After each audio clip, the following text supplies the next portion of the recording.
प्यारे श्रोताओं, आज हम सुनने जा रहे हैं पितृपक्ष की एक अद्भुत कथा, जो हमें बताती है कि सच्चा श्राद्ध धन से नहीं, बल्कि श्रद्धा से होता है। बहुत समय पहले एक गांव में दो भाई रहते थे। एक का नाम था जोगे, वह धनी था, पर उसके मन में घमंड था। दूसरा भाई था भोगे, निर्धन था, लेकिन उसका हृदय बहुत पवित्र और श्रद्धालु था। दोनों भाइयों में आपस में बहुत प्रेम था, लेकिन जीवन की स्थिति अलग-अलग थी। पितृपक्ष आया। जोगे की पत्नी ने कहा, श्राद्ध करना पड़ेगा, नहीं तो लोग बातें बनाएंगे, और मायके वालों को बुलाकर यह अच्छा अवसर है शान दिखाने का। जोगे बोला, ये सब व्यर्थ की बातें हैं। श्राद्ध करने से कोई लाभ नहीं होता। लेकिन अंततः उसने पत्नी की बात मान ली और मायके वालों को बड़े भोज पर बुला लिया। दूसरी ओर भोगे की पत्नी साधारण और सरल हृदय थी। वह भी पितरों का तर्पण करना चाहती थी।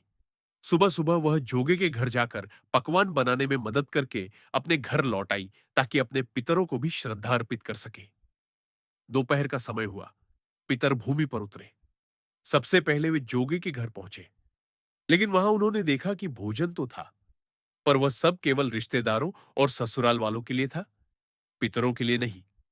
निराश होकर वे वहां से चले गए। फिर पितर भोगे के घर पहुंचे। वहां क्या था?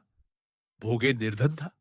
उसके पास भोजन तो नहीं, पर श्रद्धा से उसने राख अर्पित कर दी थी। पितरों ने वह राख छटी और भूखे ही नदी तट पर लौट आए।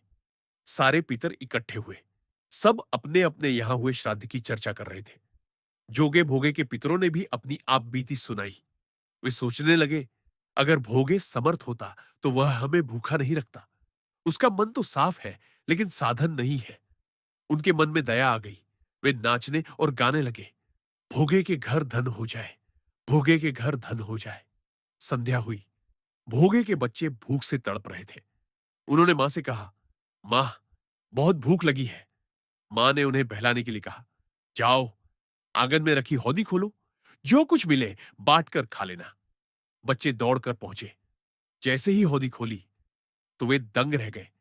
वह हौदी सोने चांदी के सिक्कों से भरी पड़ी थी। बच्चों ने यह समाचार मां को बताया। भोगे और उसकी पत्नी ने देखा तो उनकी आंखों में आंसू भर आए। वे समझ गए कि यह सब पितरों की कृपा है। धीरे धीरे भोगे धनी हो गए, लेकिन उसने कभी घमंड नहीं किया। वह पहले की तरह विनम्र और धर्मनिष्ठ बना रहा। अगले वर्ष जब पितृपक्ष आया, तो भोगे की पत्नी ने श्रद्धा से 56 भोग बनाए। ब्राह्मणों को बुलाया, श्राद्ध किया, तर्पण किया और जेठ जेठानी को सोने चांदी के बर्तनों में भोजन कराया। पितर बड़े प्रसन्न हुए। उनकी आत्मा तृप्त हुई। उन्होंने भोगे के परिवार को आशीर्वाद दिया कि यह कुल सदा समृद्ध और सुखी रहे। प्यारे श्रोताओं, इस कथा से हमें यही शिक्षा मिलती है कि श्राद्ध केवल दिखावे के लिए नहीं है। यह सच्चे मन और श्रद्धा से किया जाना चाहिए। पितर उन्हीं पर प्रसन्न होते हैं जो प्रेम, भक्ति और नम्रता से उनका स्मरण करते हैं।